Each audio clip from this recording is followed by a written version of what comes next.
Hey everyone, it's Heather. It is the end, or yesterday was actually the end of week 8, which means we only have 1 week left here at Bikram Yoga Teacher Training. Week 8 was a lot better for me than week 7. Last week was, as I mentioned last weekend, week 7 was pretty hard for me. Week 8 was a turnaround and it was very refreshing, and it was nice to return back to that feeling of why, remembering why I'm here and why I do Bikram yoga, and the frustration that I felt last week and the exhaustion that I felt last week was pushed away and pushed aside, and this week was a lot better. Felt rejuvenated, and I think a lot of us feel a lot better this week. But week 7 was definitely the toughest week for us here, and just because of all that exhaustion and everything, and tension builds up and you go insane and stuff. So but week 8 was a lot better, and this week we finished the dialogue. We finished our posture clinics, so no more posture clinic where we have to deliver the dialogue. We finished, or at least I finished, head to knee with stretching, and then final spinal, and both went really well for me. They kicked ass, so it was awesome. I felt really good at the end of posture clinic when I was done on Thursday. I felt really good about the postures and the dialogue, and I felt rejuvenated and excited to go back to Toronto and teach. And I'm really looking forward to my first class in like a little over a week and a half, about a week and a half. So things are wrapping up here in week 9. We're done with dialogue. We're done with posture clinic, and now this week we've just got a few lectures, 10 more yoga classes that we have to do, and then graduation on Saturday, which my parents and my little sister and my husband are coming for.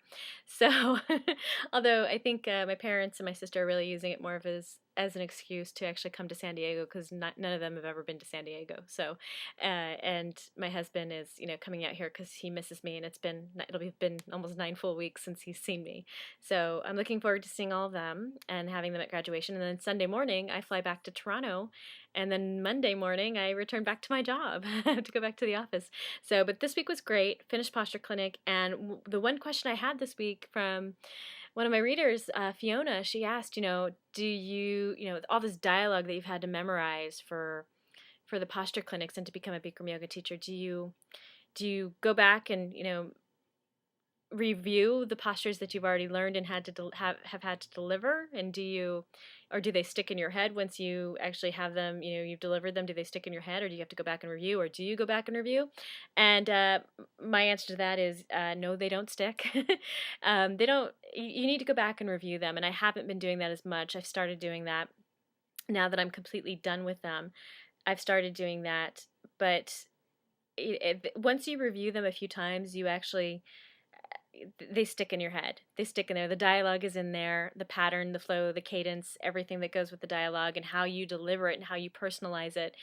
It's in there. So it's just a matter of me going back and reviewing, and I'll have it all back in there verbatim. But I do intend to, as a lot of other people have been doing, and other people have been intending to do, is I do intend to go back and record myself doing the entire dialogue, including both sides, both sets, before I ever get up to teach. I plan to do that actually a couple of times in the next week and a half, just to make sure that I know where I'm supposed to be timing wise, because class is 90 minutes long, and it shouldn't be too much shorter or too much over that time. And so you have to really time things out and figure out, okay, what does a 20-second savasana in between each posture on the floor, what does that feel like? Because you know what it feels like in class, but as a teacher, what does that silence feel like? Because you shouldn't be talking through your students' savasanas, at least not every single one you should be talking through. So you need to get an understanding as to what exactly that silence sounds like, and be able to portray that to your students, or actually utilize that and give it to your students that way. So the standing series, in my opinion, I think will be way easier to teach than the floor series, because with the floor series you've got a lot of dialogue that sounds very similar, and I can't give you specifics about that because the dialogue is copyrighted and I'm not allowed to really talk about specifics with it. But the dialogue is, for the floor series, it's all very similar in how it all starts. And then you also have the 20 seconds of asanas in between each posture, and a sit up that you have to account for. So you have to understand what all that feels like and sounds like and everything. And so the floor series was way harder for me to learn than the standing series. And so I'm glad I've made it through it all and stuff. So in dialogue, posture clinic is done. So now I can actually relearn the dialogue and actually have it stick in my head rather than learning each pose as we're about to deliver them, and learning, just getting them in my head for that one brief posture clinic where I have to deliver it. So going back and reviewing, like I have Half Moon in my head now, and it's in there solidly. So and then probably tonight I'll do Awkward, and then also do Eagle, and then the balancing series maybe tomorrow, and actually start saying each day, adding everything together. But I mean, if I had to get up today and teach a class, I could do that, no problem. It wouldn't be. I know all the moving parts to the dialogue, and recall is pretty strong, but it wouldn't be verbatim. But I think that's something that I do want to talk about, is what makes, to me, in my opinion, what makes a strong Bikram yoga teacher. And there is an idea out there that you have to, if you only teach verbatim dialogue, you're automatically a kick-ass teacher, and I don't agree with that.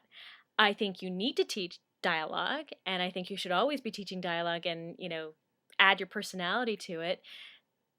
But I've had teachers in the past where all they do is say verbatim dialogue.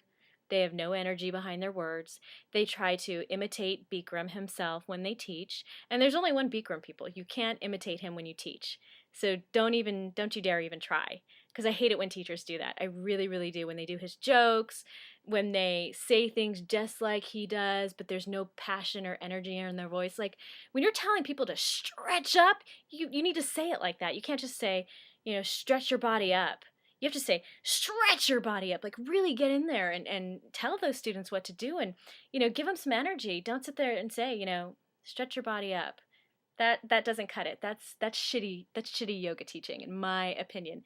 But, all the teachers that we've had here in class here, all the teachers that have come to teacher training and helped us out and everything, they've all been great teachers with the dialogue and stuff. So they really have their personalities, and they've perfected how they deliver the dialogue, and that's what I've been paying attention to in class, is especially lately, really more so. I've been, I'm supposed to be doing the postures, but I'm now at a point where I'm actually paying attention to how all these teachers are actually teaching us in the yoga class, and how are they infiltrating their personality into the dialogue and actually saying, pretty much verbatim dialogue, but allowing for their personality to shine through. And those are the kinds of teachers I want to be. I don't want to be one of those teachers where it's like, you have to teach verbatim dialogue, and as long as you do verbatim dialogue, that makes you a kick-ass teacher. No, no, it doesn't.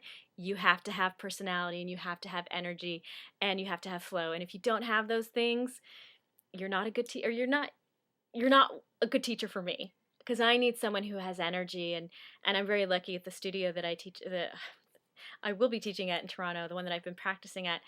Teachers there are very strong. The teachers that they have there now are very, very strong, and they all have great energy, and they're wonderful to practice for. And there isn't anybody there right now that I wouldn't want to take a class from. So I've been very fortunate between Boston and my studio in Toronto, having very good teachers there.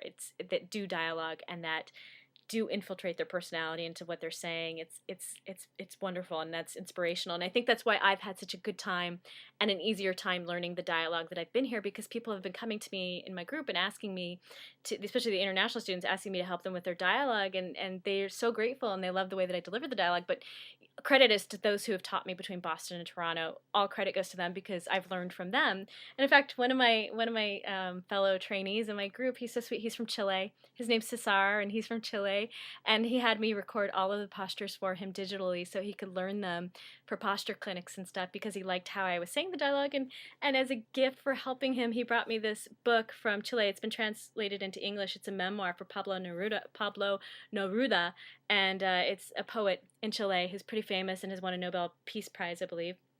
And it's actually, I've read a little bit of it and some of the poetry that's in it, and it's really beautiful. And it's like, thanks, Cesar, that was so sweet of you to do that. I was so happy. It was my honor and pleasure to help you with this, with the dialogue. But week 8's coming to a close. Week 9, hopefully won't be too crazy, and hopefully not too many late nights, but I'm really looking forward to going home. I want to go home, and I'm ready to get up there and start tackling my fear. Or I don't have a fear, but actually start tackling and working on becoming a teacher. So I will, I'll see you guys, I'll talk to you guys next week. I'll probably be blogging from my home. Might not do it here, but I will talk to you guys sometime next week. Have a great week, guys.